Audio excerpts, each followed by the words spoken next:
Hi guys, this is Golden Reviewer. Welcome back. Here I have the Poco F3 and the Poco F3 GT. The F3 is powered by Snapdragon 870, while the F3 GT is the new device with Dimensity 1200 and is set to be designed for gaming. So today we are going to test the PUBG Mobile gaming performance on these two devices.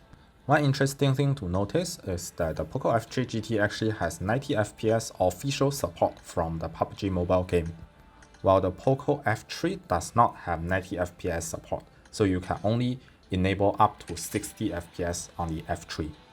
So actually this is not a completely fair comparison because there's no way you can control all the conditions to make them exactly the same. But anyway, let's still do the test. We'll basically use smooth graphics with AA on, while 60 FPS on the F3 and 90 FPS on the F3 GT. And there's also one thing to note is that the F3 GT actually has the physical trigger buttons, which I've mapped to the fire button in the game. And it's indeed very nice to have these buttons while you are playing games like PUBG Mobile because it makes aiming and shooting much easier. Alright, so I'll actually play the game for about 10 to 15 minutes. And at the same time, I'll show you the real-time FPS and power consumption at the bottom of the screen. So if you are interested, you can watch the full gameplay. Otherwise, please skip to the end of the video where I'll show you the full result and give you my conclusion. Alright, so without further ado, let's go. Bring up voice chat.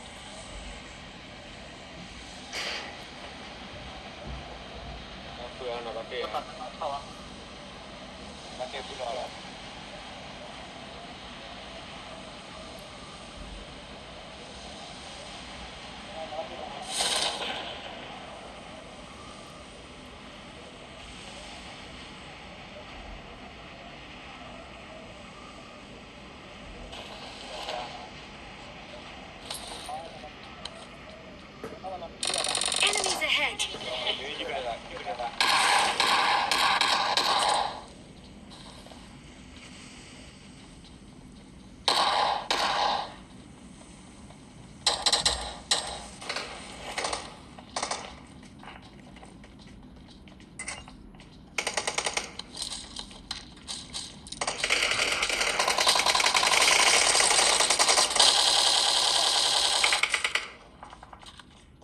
Help!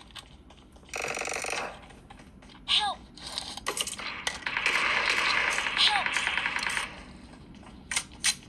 Help!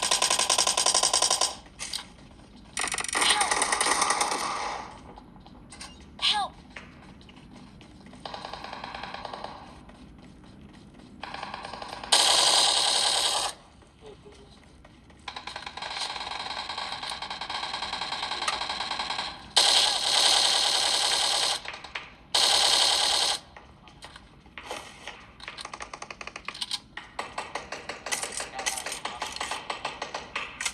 Help! Help!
Enemies ahead!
Alright, so from now on, I'll reserve a few minutes solely for the Poco F3 GT. So I'll stop showing the gameplay on the Poco F3 because it's just smooth 60 FPS and it's not really that interesting at all, right?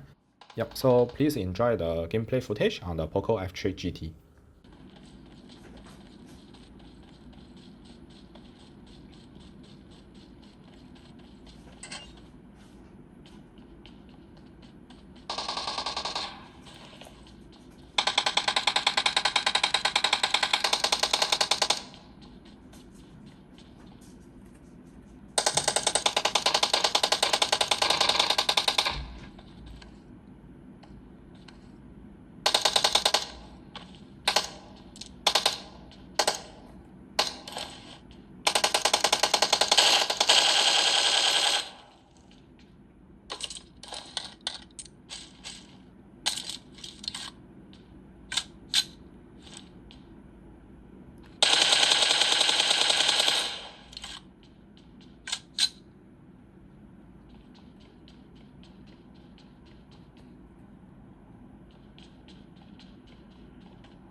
Okay, so we finished the test and let's see the FPS graph.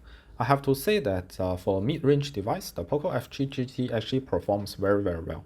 You can see that the average FPS reached 89, so it's almost always 90 FPS almost all the time. We do see a few frame drops here and there, especially when you are at a boot camp or at a spawning area. So there are a lot of players nearby, but the FPS never actually dropped below 60, which is great. And I have to say that the overall gaming experience was very enjoyable because it was smooth and it had the trigger button for me to use. On the other hand, the Poco F3, because it doesn't support 90 FPS, so it almost stayed at 60 FPS all the time, which is actually expected. I think if the developer enabled 90 FPS for Poco F3, it should be able to reach 90 FPS as well. Because the device actually has very good performance, it's just a configuration thing. The developer just doesn't want to enable 90 for it. Alright, so let's move on to the power consumption record. And we have to say that the Poco F3 GT actually did quite well here. At 90 FPS, the overall power consumption was only 4.6 watt. So the device has a 5000 mAh battery. That means you could play the game for more than 4 hours at 90 FPS, which is actually very good. And on the Poco F3, because you don't actually have 90 FPS, you're running the game at 60.